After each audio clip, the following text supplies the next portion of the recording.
Welcome, everybody. Thank you for coming in the facility. I'm going to start out by thanking Ed and Solution Street for hosting us and finding us a new home since we've had to move from Tyson's. I hope that everybody had a fairly easy time getting here, and maybe it's improved your commute to the facility. I know I had a long way to go to get to Tyson's every week. Anybody who's new, I'm Darren. I'm one of the people that helps run this. Obviously, Ed is now part of our coordination group since he's ponying up the space and brought the bagels this morning.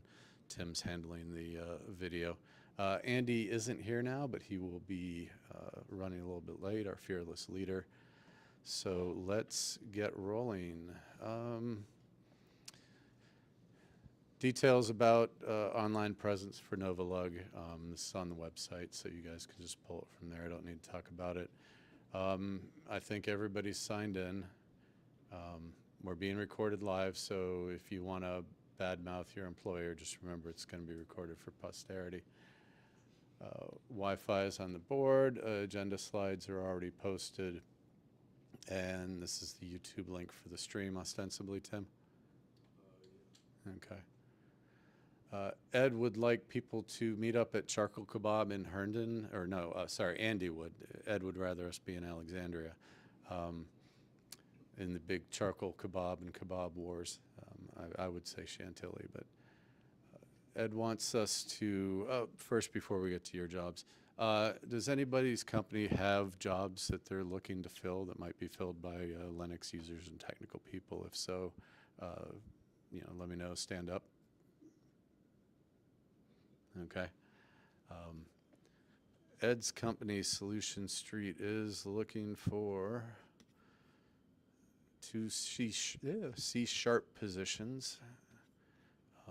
These are what they are. Apparently, you don't put them on the website. Can they be found anywhere other? I need to check. I don't know if they can be found on the website because they come as clients need them and then we fill them, so they a lot of times don't even make it to the website. So. What does Solution Street do? We're just a consulting company. I don't want to take up too much time. We're hiring for these two positions. A lot of times I think they don't end up on the website because we have a need and then we try to fill it as soon as we can. So if you have C#.NET experience, we know this isn't probably the ideal community to post these jobs at, but you can do C# and Linux without any Windows tools, save for the Windows provided CLR. But yeah, just talk to me afterwards. I have a sheet of paper here with the descriptions as well, and I believe the email is recruiting@solutionstreet.com, but definitely check with me to confirm that. And if you just mention NoVaLUG and my name, that should get your resume to the top of the list, and if you don't get a call back, definitely let me know. So thanks. Thank you, Ed. How often do you guys, bid, get contracts, and look for new talent? Yeah. I mean, ideally, you're always looking for talent because you're getting contracts.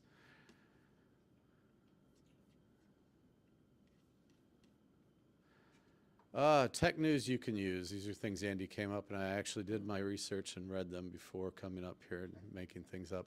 There's a new Raspberry Pi out, the 500 Plus. It's very interesting. It's a keyboard packed with lots of goodness. It looks fairly high-powered, quad-core AMD. The thing I believe it's what it says. I mean, follow the link and read it. Oh, pardon me, ARM. Sorry, yeah. Okay. Yeah, it's early. The thing I liked was it looks like the keyboard might be akin to the old IBMs. If you, they actually put a decent keyboard on it. Yeah. So that might be a reason to buy it anyway. Yeah. Cosmic. Oh, sorry. I'm familiar with the Raspberry Pi 400 or 500. Like, they're really good systems to get people started with Linux. Like the 400, they dropped the price to like what, 75 bucks. Yeah, the price point on this looked familiar. No, I am. I have a Raspberry Pi at home. Mine doesn't have a case or anything. It just sits there. It looks like they put a clicky keyboard on it. Yeah, that's what we're excited about. That's old school. Anybody know what Cosmic Desktop is? It's a new is it a Windows manager for Wayland? Or interpreter? No, it's like a no replacement. It's No, like, okay. Was it 3i or i3 or whatever it is? And it's written in Rust. It looks like Compilable, like, looks like application management and fast launching and stuff like that is, you know. The default for Pop OS. Okay. Yeah, Okay. but System 76 makes it, and Pop OS is also System 76.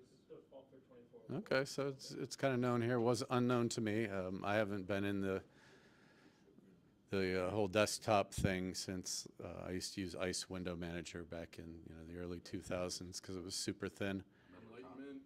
It's still beta. That was cool. I remember Comp is the Wiggly Windows. Yeah. Next one was Qualcomm screws buys Arduino. I tried Comp like 2 years ago on a laptop, and it Yeah. kept crashing.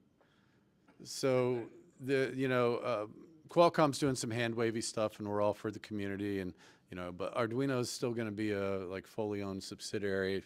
Some amount of cash deal went down, but their big thing is they want to tie it to their Qualcomm's AI and put it everywhere in all the devices. So it's kind of still open and free, but really you got to be chained to their AI to take advantage of it. So it's probably not a good thing. European cookie law. So we get these pop-ups on everything now, critical, whatever the cookies. So when you get that on everything, is it really useful for anything? I mean, it's, Everybody just keeps clicking OK. yeah, so there's a push to get that removed in the EU, and maybe have it in browsers or stuff like that, or just go back to the old way. Well, I mean, think I remember seeing something about this a couple months ago where some EU regulators were pointing out that all of the, was it GDPR. Yeah. pop-ups for the cookies was technically against what they intended. Yeah, it is. Like it's supposed to be an opt-in that you're supposed to allow through some method. It's not supposed to be an overly complicated mess of. Oh, right. I mean, in reading it, they are leaning on GDPR and things like that to reverse this in order to make life easier for everybody. Last one. Hey, employees regularly paste stupid stuff into ChatGPT, and stupid stuff is their PII, their passwords, their API keys, and things like that. I think there's no surprise there. Yeah, exactly. Yes, all the HR policies or whatever. It could be a vector for attack. Could be a vector for stealing your stuff. Not necessarily right out of the box, but if you have your Copilot, your ChatGPT tied into your repos and things like that, and then you replicate, publish, whatever, or just save stuff to get that you've done in there, you can run into the situation where if you've put things like actual API keys and passwords in, and it generates script for you or something like that, it may use those as examples. It's example.com. They pull it from the things you've been using. So there's a lot of danger here. Well, not just that, Darren. For those that are not keeping track of this stuff, OpenAI is currently being required to store all of their prompts due to pending legal stuff with the Times, I think. Oh, I ask it all kinds of stupid stuff. They're going to enjoy me. So, like, they're supposed to be storing all of the prompts. So, well, I'll have to look into that. The couple other interesting things here is that companies like OpenAI can audit some of the stuff that's being done for improvements to what they're doing. Sometimes your stuff gets written to disk, sometimes it gets logged. They try not to expose that to the public, but if you've seen, there have been a lot of recent break-ins to a lot of companies. So don't do that. The other thing at OpenAI is you can go in and ask it to forget all your stuff. You can download it and so forth. Yeah, I the first time I started using it, I went in and saw what kind of guardrails there were around that. The other thing I was playing with this morning after I read this was I went in and told ChatGPT, I said, well, I need some guardrails and it goes, well, I can remember what you asked me to do. I said, well, come up with good protection for me while using this. And I said around not using any API keys that I might accidentally drop in or passwords, and don't reuse those. And it says I will always put redacted in for any of those things, and this will be remembered in your sessions. So I asked it to help me protect myself and what I need to tell it to do. So it gives me a nice prompt, cut, paste, right back in. You know, I would still not just randomly cut and paste stuff into it, but it's one way of using and asking ChatGPT to help protect you. So I think that's good for right now. Tim, are you ready to do your thing? I'm gonna go this way. Actually, do it. That way. And then trip over the cord. And then pull it in. Oh my God! I'm actually doing it. Oh, do you want this in slideshow mode? Yeah. Here you go, sir. Thank you very much. This is Tim. He'll be presenting on the state of Linux gaming, or? Yeah. Is this like in auto mode? Oh, I don't know. There we go. Hopefully it's not. 10 seconds of flipping.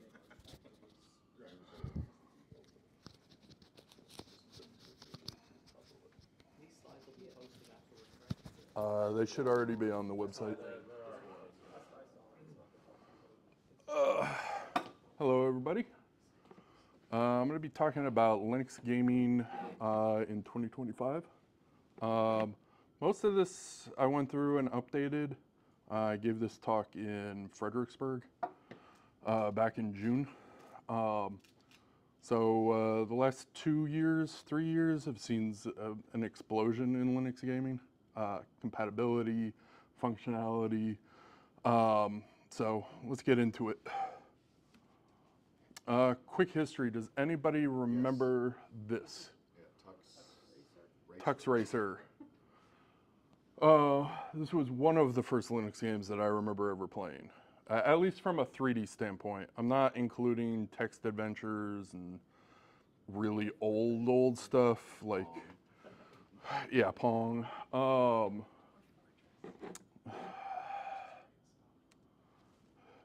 Also, by the way, don't mind speaking up or asking questions. I don't mind. So previously in the past, Linux gaming boiled down to a handful of companies, and really it was two from what I remember. Aspire, I think, and I cannot remember the second one off the top of my head, that were basically doing Linux native recompiles of software. Now you could use things like Wine, we'll get into that. Oh, Loki. Loki was the other one. I have a picture of them right there. For Linux native games. I actually have this version of Quake. I don't know where it is. It's probably in my dad's garage somewhere. a Linux version of Arena. Quake 3, yes. It came in this really cool metal tin, which was basically, it came with the Windows version, but it came with an extra disk that contained the Linux binaries. This was also well after they had open sourced Quake 1, or the Quake 1 engine. Like the data files, which I don't think were WADs at that point. I can't remember what they were using for Quake. Like you couldn't play full Quake without having a legal copy of the data files, but you could use the compiled for mods like TF or anything else. id was real big into Linux, at least for a long time. So early Linux gaming. So back in the olden days, for those that don't remember, the big battle was between OpenGL and DirectX. Real pain in the ass DirectX it was, especially early on. Anybody here have a Voodoo card or any of the like early ones? Okay, so we've got some rich people here. So as I mentioned, your two options were either you were lucky enough to have someone that would do a native Linux binary compile, so it would run natively, or you tried to get it running with Wine. Wine had the caveat of basically it was a lot of community people trying to, go ahead. Even for the native compiles, did they also had to have a version written to OpenGL, right? Yes, so like Quake 3, Linux Quake would run on OpenGL, not on. I vaguely remember Mesa being a thing. Were there engines at the time that abstracted it and supported either? Nah, I don't know, and I didn't really look that far back, to be honest. I know that there definitely were, because I remember at the early days of DirectX, even on the Windows side or DOS, when you would run a game, well, I guess it would have to be a Windows only, you would get a prompt to load either the OpenGL version or, which now we have things like, wonderful things like Vulkan, where you'll get a prompt, do you want to load the DX11, 12, or Vulkan version of a game? As I was saying, the other problem that came with this is native driver support for Linux was hit or miss. A lot of the driver support for advanced graphics cards or discrete graphics cards were industrial or commercial graphics or drivers for things like 3D rendering software. So you were talking about like the Fire GL cards or the Quattro cards. So it was really a mixed bag. You weren't getting much support from anyone. Okay, so quick stumble out of the gate.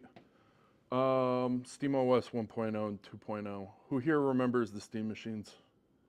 Anybody? I've heard of them, I never had one. Most people didn't have any. There were like a handful, 12 of them announced at CES that year, or Computex.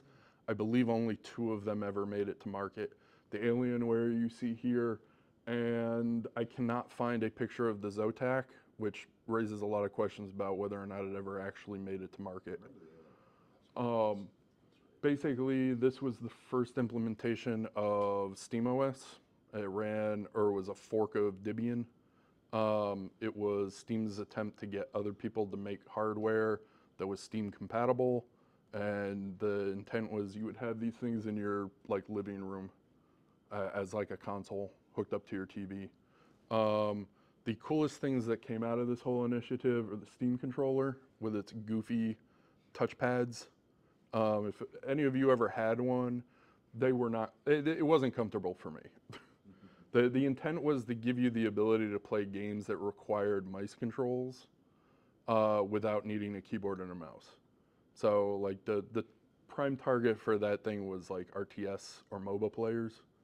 The other thing was the Steam Link. This was a neat little tool that allowed you to hook up to your TV and stream from your PC what was being displayed, which meant that if you had a beefier PC, you could stream that to your TV and it would link with and work with Xbox controllers and the Steam controller. So it was actually a pretty neat thing, and when they started clearancing them for $15 a pop, they were a steal.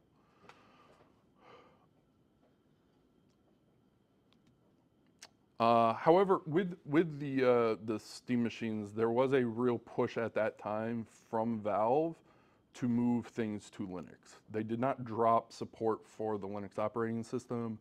It just kind of went to the back seat when the Steam machines ultimately failed. At that time, they had already started updating a lot of their games to be natively supported within Linux, so Half-Life 2, Portal, a whole slew of games, Left 4 Dead 2. So this has been updated because when I originally wrote this slide, Windows 10 end of life hadn't yet occurred. But Windows 10 is dead. Don't discard your system. Turn it into a Linux gaming system. Now, I'm going to put a caveat here because this is something I did several months ago with the system, and I was looking to get something newer. Prices currently are stupid again. Graphics cards are stupidly priced. Memory has exploded like 2x. I don't know if anybody's looked at, like, I guess they're not making DDR4 anymore. So, you know, especially SODIMMs have just gone cuckoo crazy. The rise of the APU. SteamOS, Steam Deck, handhelds, and more.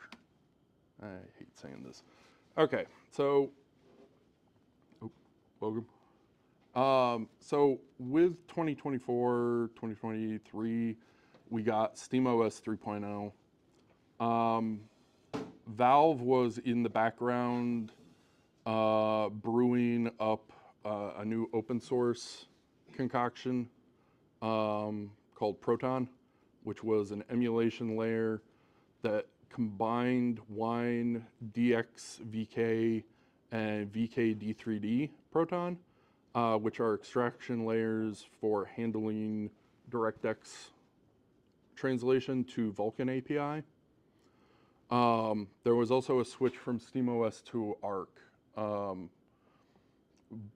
Along that way, Valve commits to supporting and sponsoring various Arc upstream projects. One of the big one was about their build systems for package building to make the build process more secure. Proton's a pretty neat piece of software. It is open source. GitHub link is there for you if you want to try it, download and try it in your own build. It basically removes a lot of the headaches we had with Wine back in the day. And makes it very simple. There is a very, very large community around Proton. It is vendor agnostic. If you want to run Arch, you can. If you want to run Fedora, you can. It will run on. I haven't run into anything that it hasn't run on, but also I don't distro hop as much as some people do. So on top of that, there are Proton GEs, which are experimental builds. That is how I'm able to play Final Fantasy XIV online on my Steam Deck, and a handful of other games. So, as mentioned here, ProtonDB, it's a really well-built website that you can use to track compatibility with games. People can put in comments to let you know which versions of Proton or Proton GE. Sorry, what caveats you're going to run into? Like some games you require the virtual keyboard to do stuff on, stuff like that. So SteamOS in 2025. So this is actually a clip from ProtonDB showing all of the deck verified games, verified or playable. Chromebook, Proton will run on Chromebooks. Games on ProtonDB that people are tracking. So SteamOS has expanded in 2025. Originally it was only for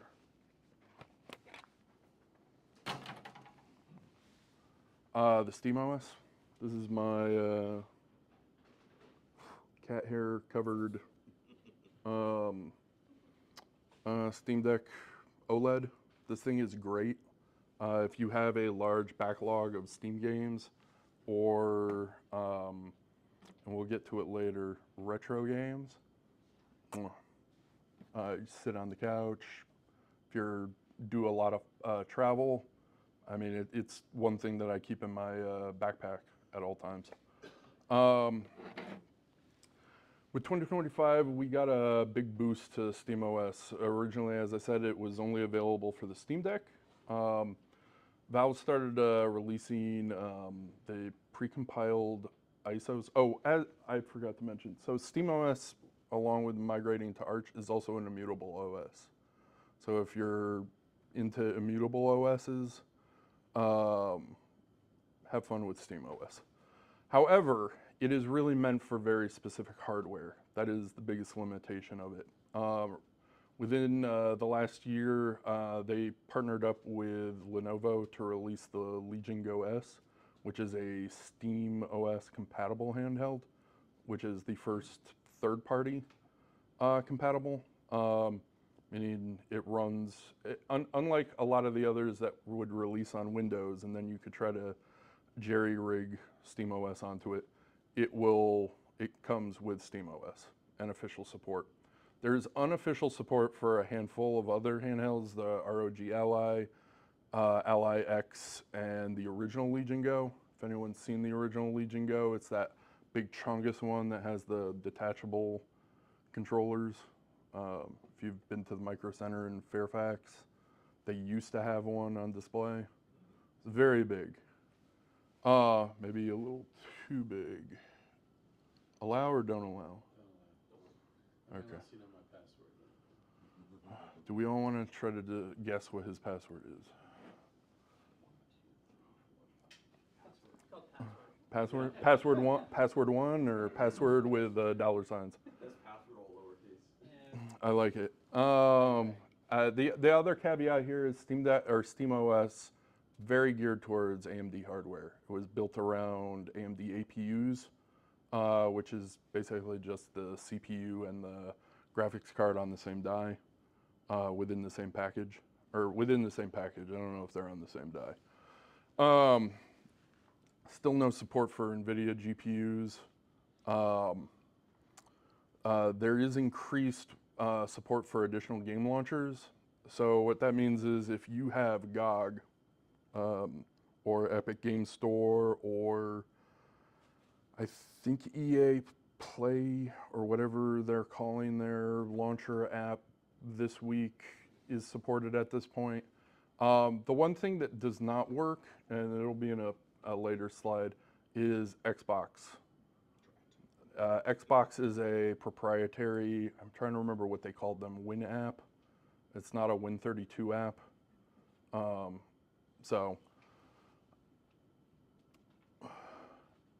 Neat thing happened when the Legion Go S came out. So they released two versions of the Legion Go. There was the Legion Go S with SteamOS and the Legion Go S with Windows. One was white, one was black. I'll let you guess which one was Windows and which one was SteamOS. Because both of them ran on the same hardware, we were able to do apples to apple hardware performance testing. And people noticed that in Windows games, SteamOS, which is running Windows games through an emulation layer, ran games better than Windows.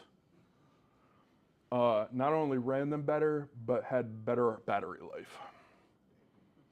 Which was a little bit, like there was suspicions that the hardware was running more efficiently, but you know, when you don't have the rest of Copilot dragging you down, which for anyone that has not seen the new, what is it, the ROG Ally X, whatever the Windows ROG handheld that released this past week, it is Windows based. It has a custom front end that like is supposed to be a Windows front or an Xbox front end, but it still runs Windows 11 Home underneath. It ships with Office on it. Like it ships with O365 plus Copilot, which I have video and photos from a buddy who spent hours trying to uninstall it so that he could reclaim the hard drive space for games. Well, that was the other joke. Hey, can I hit you up with a quick Teams meeting so we can figure out how to uninstall Teams?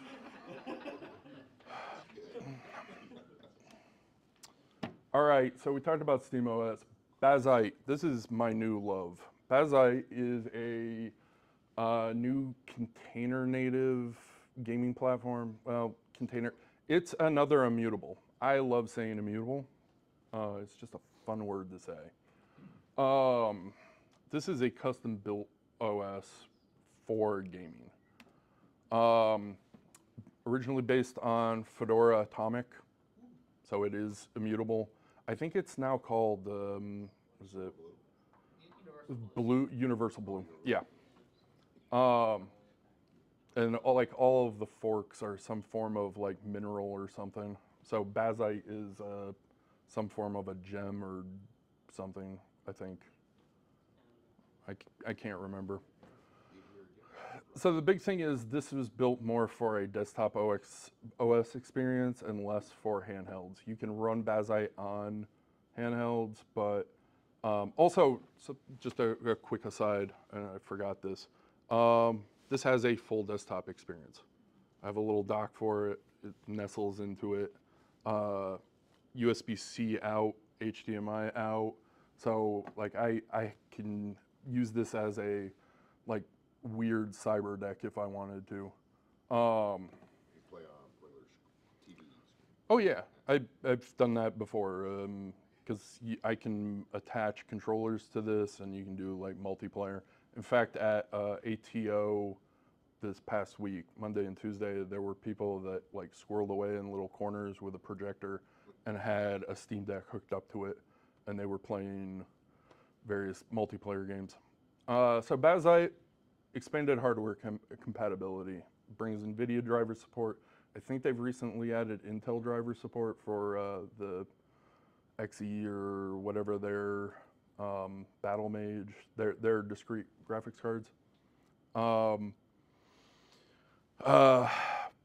So again, has a wider support for additional handhelds. So all those Windows handhelds you could run Bazite on. It also has an HTPC game mode, which is what I've been playing with a mini PC that I put it on, which the point there is to have a box act like a console, like a PS5, PS4, whatever you want. Biggest issue there is, in caveat, getting controller or Bluetooth on Wake working, it's not great. So like I gotta press a button to turn on the system, stuff like that. Modifications have been made to the OS and the kernel for better gaming experience. I would not recommend using Bazite for office work. You can. I've seen some people that apparently run it on their laptops and do coding with it, but I wouldn't recommend it. Modifications make things like HDR, display link, which for those that don't, if I remember correctly, display link is, there's a, what is it, OcuLink? Allows you to run a discrete graphics card over Thunderbolt or some other transport. So if you have a small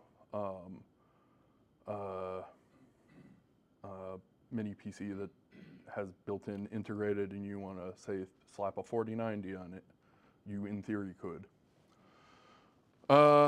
So small, minor warning. Now, mind you, this is several months ago. Fedora threatened the entire world with removing 32-bit compatibility from the Fedora project. Bazite threatened that if they did that, they would just shut down the project. Now, why they are so hard up to maintain 32-bit support, I do not know. My first 64-bit processor I bought, I think, in 06, 05 maybe, which was an AMD Opteron. So are there a lot of 32-bit games? Is that why? Or? I don't, like, even with the 32-bit games, I would think that they would translate to 64-bit, but I couldn't find a definitive reason. And Fedora has backpedaled, so. I think a lot of that has to do too, that Fedora kind of feeds in some of the, CentOS or RHEL Enterprise stuff. Some stuff shows up there first, will eventually show up there. Well, yeah, so RHEL as mentioned, this is based off of Universal Blue, which is based off of Fedora upstream. So, like, if Fedora removes 32-bit support, eventually this will trickle down to this project. I think until recently, Wine and therefore Proton did require 32-bit libraries for 32-bit games, but now it can use 64 for both, I think. Okay, So that makes sense. I also know that a lot of emulators, which we'll get to in a little bit, are 32-bit based. Like, some have not, like, they're in, I would call it long-term service at this point. But so mini PCs, much like handhelds gave Linux gaming a shot in the arm, mini PCs are doing the same thing this year. As a weird knock-on effect of all of the AI push, a lot of the mini PCs that are meant for token generation or like desktop AI use are actually really, really good and using the same chipsets that a lot of the more high-end handhelds are using for maybe a little bit less money, but as I mentioned earlier, I don't think you were here yet. Prices have again gotten stupid. I was looking at getting the Framework desktop, banana for scale, which is actually a pretty beefy system to be my new living room game system. But for the beefier spec system, the mid-end system, because the top end is the same, just with double the memory, and I'm not doing AI workloads on that, so 64 gigs is fine, or 30. I think it's 64. Yeah. It's $1,100, which is, and it does not come with a discrete graphics card. Go ahead. 64 gigs, low memory now? Well, so there is a, hold on. At this point, we could do an entire talk about how badly optimized games are now. I mean, like Witcher 3, there's a prime example is Witcher 3 versus Assassin's Creed Shadows. Witcher 3 minimum spec or recommended spec was 2 gigs of VRAM, I believe. Shadows requires like 16 or 12 gigs of VRAM, and you need to turn on frame gen to maintain like a stable 60.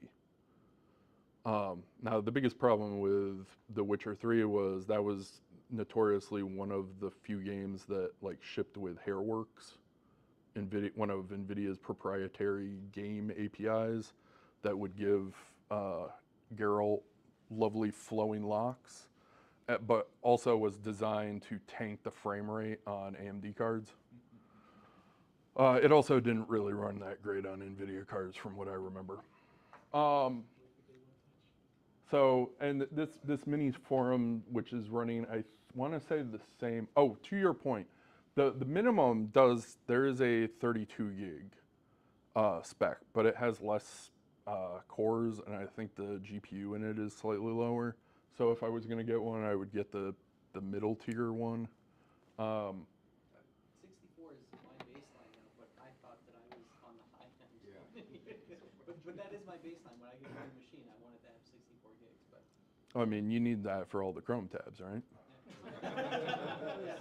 I mean, The framework is fine. So it's shared between the CPU and GPU. Oh, okay. So. And then you can split it within BIOS, I think, with how most of those CPUs work. yeah, it also depends on the operating system. Windows does some weird things with shared memory. Again, be careful with these. They are slightly cool, but upgradability is minimal at best. If you can get one with an Oculink port, because that'll allow you to use an external graphics card if you want to try to get a better graphics interface for it. With the external graphics card, how's that shaped? It's just this external box? So it's an external box, yeah. Like this has existed in some form or another for the last couple of years, like well before COVID. Before that, I think they ran on Thunderbolt. Now they have a dedicated PCIe port called Oculink. So another thing to watch out for with mini PCs, if you're surfing AliExpress or Amazon, just be careful. A lot of mini PCs are notorious for having spyware, malware, or just really bad support. Check the reviews. Do not trust the Amazon reviews. You know, just do a quick Google search or Reddit search, I guess, at this point, because that's really all that is anymore. I'm not saying you can't, but In a thrift store. I bought some mini PCs to do an upgrade in my lab, and now I'm dreading it because DDR4 SODIMMs have quadrupled in price. Like I bought a 64 gig kit for $88 back in January. Now that same kit, if it's available from anyone, is somewhere in the neighborhood of like $300. So now I'm looking at offloading those mini PCs so that I can get something with DDR5, I guess. If you don't want to run a dedicated distro like Bazite, you have options. So Steam itself, not vendor locked or distro locked. You can install that on pretty much any distribution or flavor of Linux. Proton and Proton GE are available without Steam or Bazite. I run this on a Fedora instance that I've been testing with my 4090. The biggest problem I have with that setup is NVIDIA drivers. Another program is Lutris. Lutris is also involved on the Steam Deck to enable a lot of the different game launchers like GOG and Epic Game Store.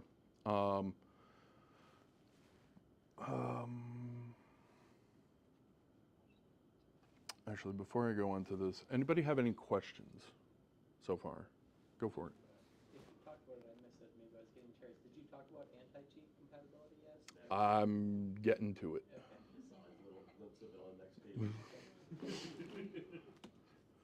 Warnings, issues, and limitations.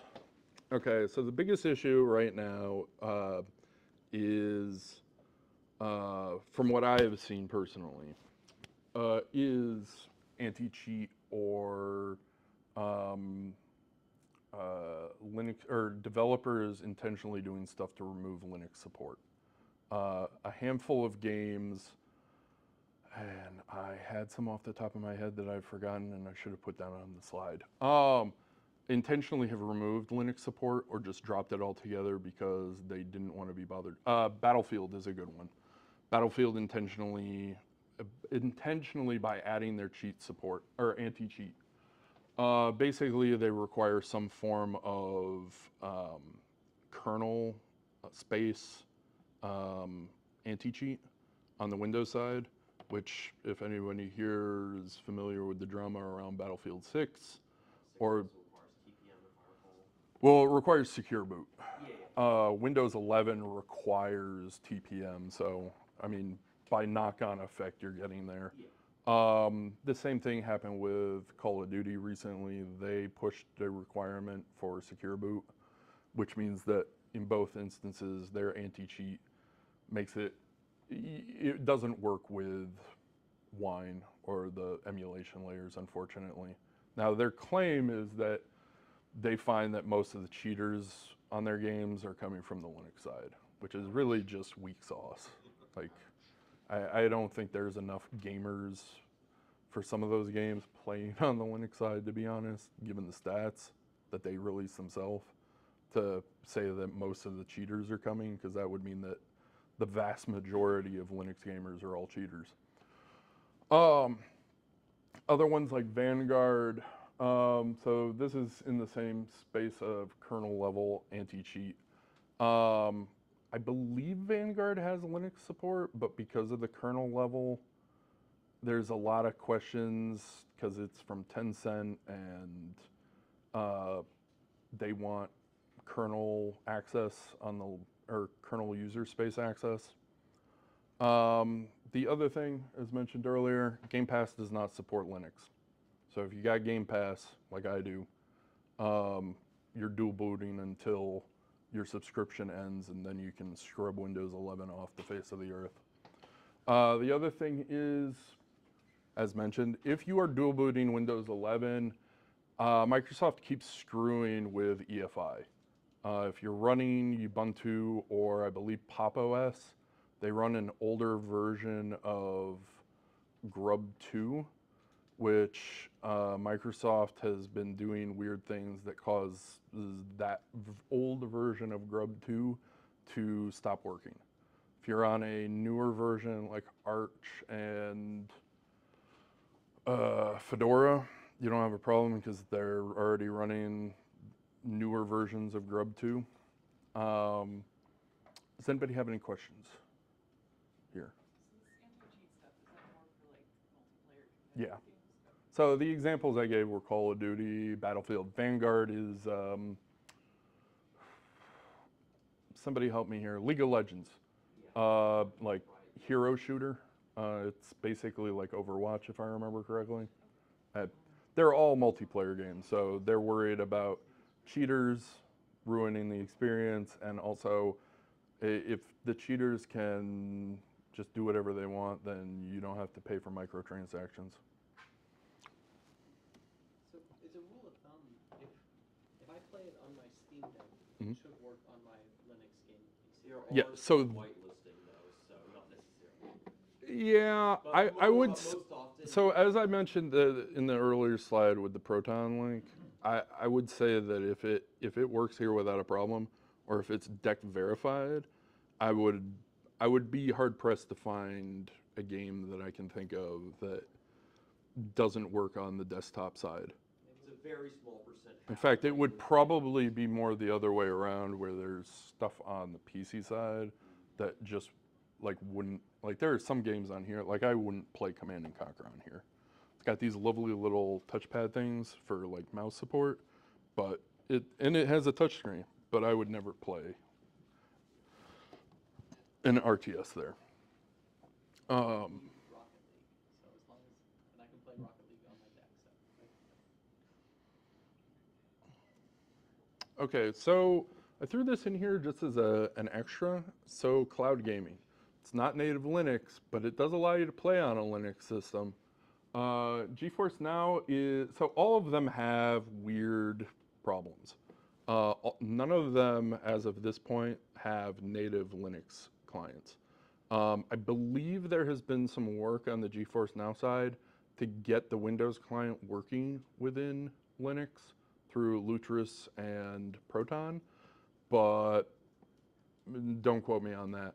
All of them have some caveat of they're subscription-based and or like with Luna, and I want to say GeForce Now, I can't remember how the pricing works on this, where you have to buy the game and you also have to pay for a subscription. So in a very roundabout way, kind of like, what was the Google Stadia, where you had to pay the $60 for the full game, but you also had to pay for a subscription to actually use your game that you just bought. All of these support Chrome or Edge, which is just Chrome recompiled by Microsoft with whatever telemetry and spyware that they shoved in there. If you can't tell, I really do not like Microsoft. Just a little bit. The biggest issues that I've seen with all three of these is getting controllers linked to the browsers so that they work right. And there's other hoops you have to jump through.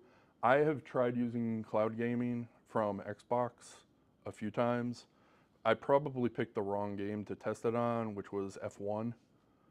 That is a very high response game that you need quick responses for. The frame rate was trash. And if you've ever watched video games of kids playing racing games where you just send it into the corner and then ride somebody around, like you crash them out, and except in F1 you take damage as well. So the video clips were fun of just watching all the parts fly apart. Moving on. So this was more just a reminder. There are still Linux dedicated servers out there. So Linux gaming was, from what I remember as a kid, aside from Tux and a few other things, was dedicated servers.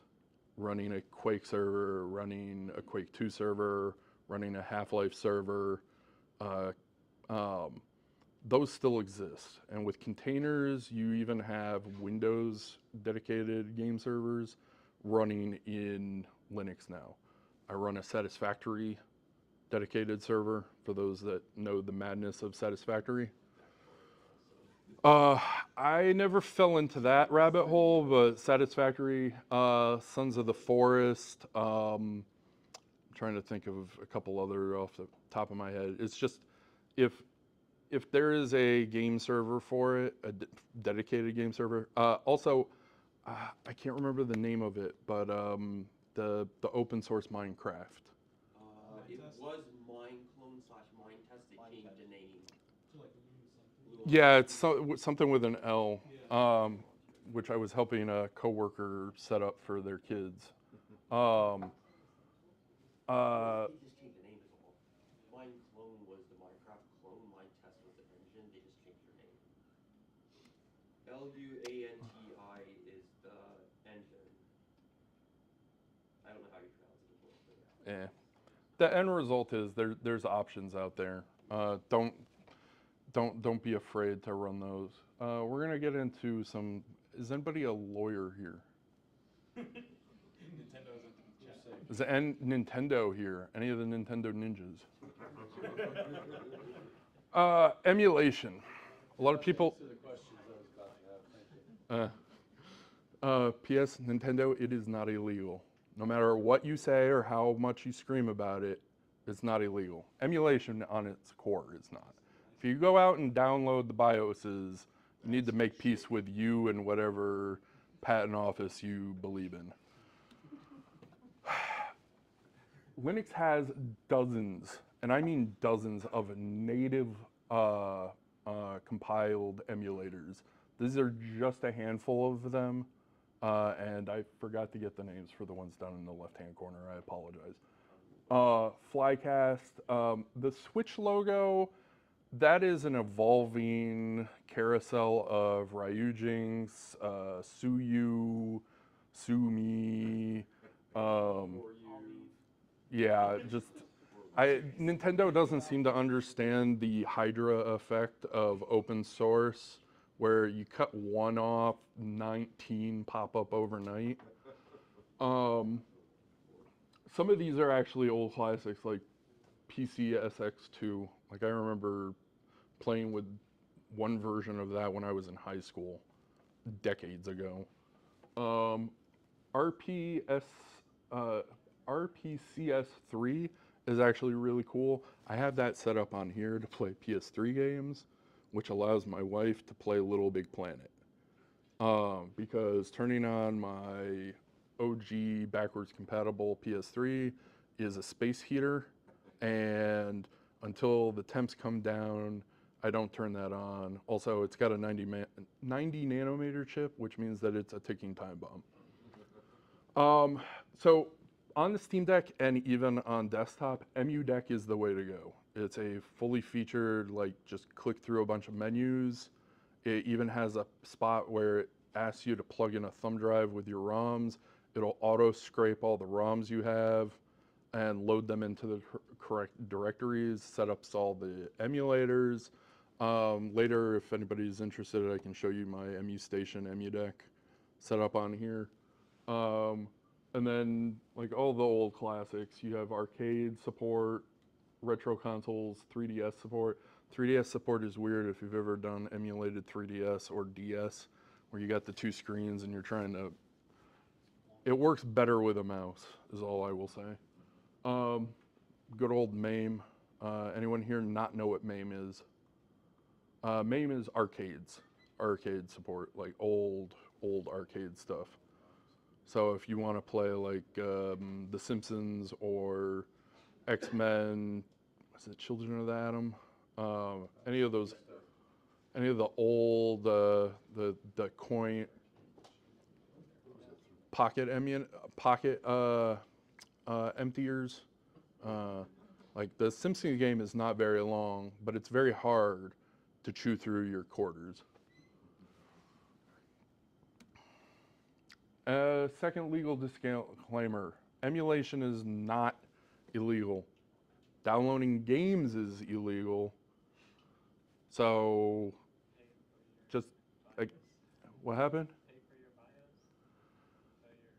I mean, that's a gray area. I have all the hardware for the BIOSes that I have downloaded, so I feel comfortable in a roundabout kind of way. This is being streamed, so just I believe that is a legal gray area that there's fair use, but there's also the DMCA that kicks in, and all I will say is you need to make peace with whatever. Is it legal to mine clone? Mine clone? Can you clone a game? So again, that crosses a DMCA barrier. Like, from a fair use standpoint, making a personal copy of something you already have once is allowed. However, the DMCA says that if you do anything to circumvent anti-piracy measures, you're in trouble. So Are private keys proprietary information? Just playing a DVD under Linux is a great, it's not really deal, but. well, especially with, what was it, the old like 5 lines of code. That secret key that was burned in every DVD player, right? It's the worst kept secret in the world, but technically it's circumvented. Okay, so we're getting into the home stretch here. I did want to bring up this lovely beauty here. I am not sponsored by RetroMake. If he's listening and wants to send me a Superstation, I will happily take one. So for those of you that don't know what the Mister is, the DE10 is a project motherboard that was in partnership with Intel. Like, they funded it to get the prices down for students. A FPGA board that is surprisingly powerful, and before COVID could be bought for, I want to say, like 80, 90 bucks. And the open source community rallied around it and basically built out FPGA hardware emulators called cores for a lot of older systems. This is my Mr. Pi. Basically, post-COVID, prices went through the roof. Like, to get a full stack like this would run you north of $400 or $500. I believe the gentleman is in China. He realized that the FPGA chips were also on something else that were just being thrown away. So he started working with manufacturers to start salvaging the chips, along with for the old people here like myself, this has SD-RAM on it. Although, interestingly enough, I think it was during the last Prime Day deal thing last week, 2 weeks ago, Amazon had SIM memory on sale for some reason. So someone apparently found a box somewhere of this stuff. The end result is, for those that don't know what FPGA is, it's field programmable gate array, if I remember correctly, which basically, through the cores, software cores, allows you to program the CPU to emulate the physical hardware. So north of actually having a Genesis or a Commodore 64 or a ZX Spectrum or a Master System, you can get the closest representation with this cute little box. Go ahead. Can you set like clock rates too, so that you're Yes. going to, oh, okay. That is part of what the cores do. They set the clock rate to the exact. Now, you are going to miss some stuff. Like on the Genesis, you are not getting the lovely Yamaha synthesizer. So audio is going to be reminiscent of a Model 2 or a Model 3, where it was all digital.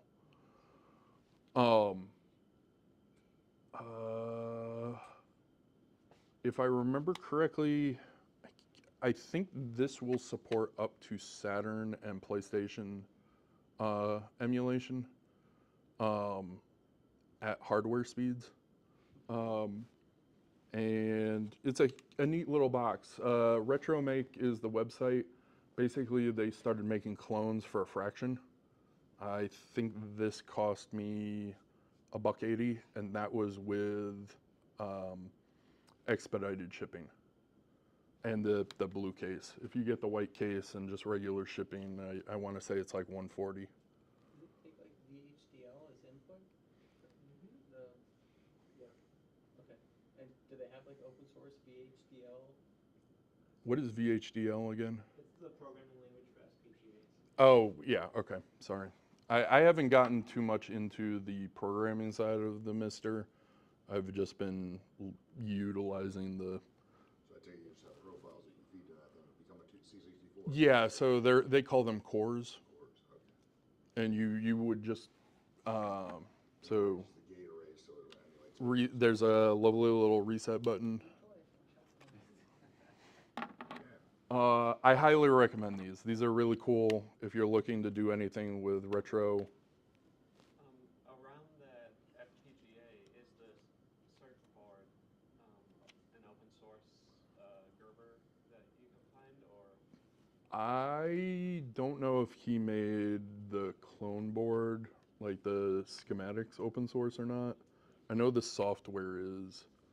I want to say the D10 may be open source through Intel, but I don't know enough about that.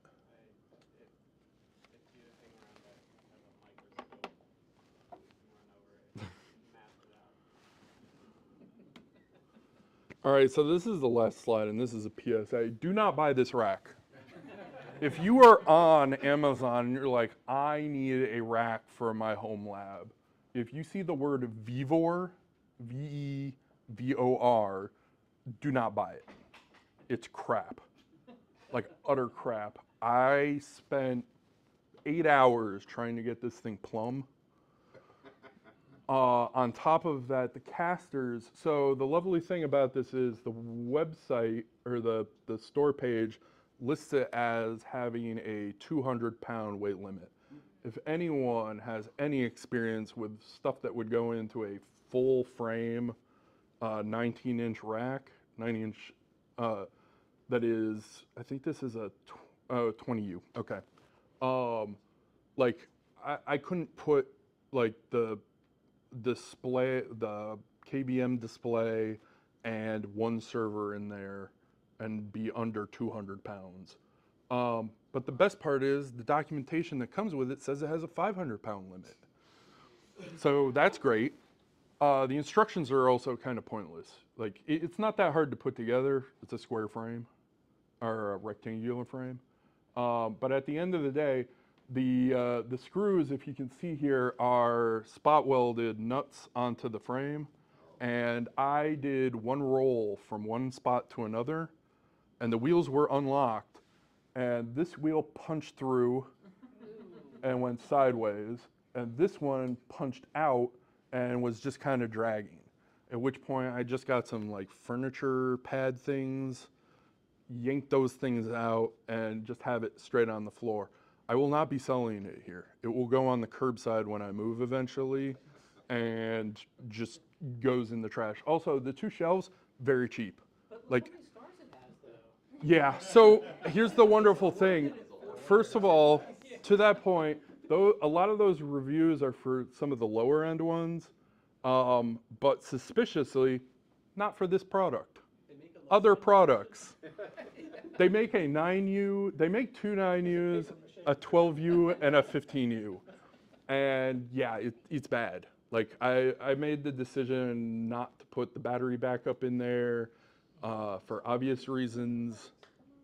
Yeah, that was the thing. It was, I think it was even cheaper than that on Black Friday last year. And even though the back of my head, the little devil on my shoulder was saying, don't do it, Tim. You know it's bad. You know you shouldn't buy this thing. Just spend the extra money for the StarTech. I did it anyways, but How much is the StarTech? I think it was maybe 150, maybe 180. So 30, 40 bucks, and you would add. A much higher quality rack, yeah. All right, so that is it. Does anybody have any questions? Well, if you think of questions, you can follow up with Tim after this. Thank you very much, Tim.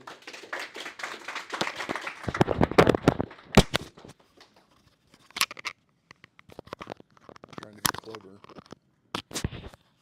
I appreciate the thoroughness, and I hadn't realized it was going to be that deep diving, especially across the different platforms, hardware, as well as, my favorite part was the emulators. We in no way endorse downloading ROMs and using them in your emulators like MAME. Just have to say that, for legal purposes. That's not why we're here. We're here to, do Linux and all kinds of interesting things on Linux.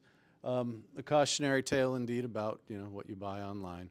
Anybody remember the skit? It might have been SNL where they're making fun of Apple releasing new products, and everything was the i this and the i that, and they put it all in the iRack, and it got really unstable. The iRack was just not in a good position to take anymore. Yeah, thank you, Tim. That was a great presentation. It looks like I have some goodies here that you're leaving for me. Free for the taking. Free for the taking. Let's see, Andy finally showed up. I think he was tied up. Do you have anything to share or ask today? Just you're a member today and just watching, okay. So I do think that Andy wanted to go to Charcoal Kebab after this. Feel free to join him, coordinate with him getting there and how to find it. I can't make it today, but I had a very disappointing experience a week ago there, so I hope it's better for you. It will be better for everyone. Let's see, I see some new faces here. I want to thank everybody who showed up and was brave enough to come find the new location. And I can't thank Ed enough and Solution Street enough. You know, for being our new home, for having a ton of parking. I think for some of us it's a lot easier than getting in and out of Tyson's. I think for anybody it's easier than getting in and out of Tyson's, no matter. I'm sure it's not a problem, but there are spaces that are marked. Yes. I highly doubt they would tow anyone on a Saturday, but they're the vast minority of spaces. Yeah. Taking this Jeep out of the parking lot. Yeah, that's pretty common. If it has big painted reserved for, even if it's empty, don't park there. There's plenty of other places to park. So. Yeah, so I hope you all found it pretty easy to get here. It was pretty easy to get in the building. We're glad there's, nobody has to watch the door or, badge you in and tag you on the elevator and stuff like that. So there's a lot of win here, definitely a lot of win. The link for the sign-in is not posted on the website or somewhere, right? Yeah. It's in the notes. We can reuse that week to week. I think so. We'll see. Okay, if not, Forms don't change their. yeah. I'm gonna be here next month, though, not next week. You could still fill it out next week. Yeah. Well, they may change it week to week. You don't know that. I wasn't just making it in general to us. I mean, it could be, for anybody. You can update the pointer, so it's relatively easy to change. Yeah. Let's see. Do you know what we have on tap for next month for the presentation? Growl BM, yeah. Ed's presenting? Oh, right on. Like Tim said, he had presented this presentation elsewhere. If you have presentations that you do or have one coming up that is pertinent to Linux and FOSS, feel free to dry run it here and just ask for feedback too if that's something that you want. I have in my past a lot of rhetoric and public speaking and critique to help people be better doing public speaking, and we can help you out in that way too. We're a community. We're not just about talking about Linux. We're talking about supporting each other in our jobs, professional careers, and hopefully personally as we continue to build relationships here. This is a good group. I think that's all for me. Poof, hang out, drink coffee, eat bagels. Please take bagels home. Yeah. But, Those were also supplied by Solution Street through Ed, so they are definitely a good host for us. And thank you everybody for showing up today. Thanks, everyone. As always, Tim, thank you.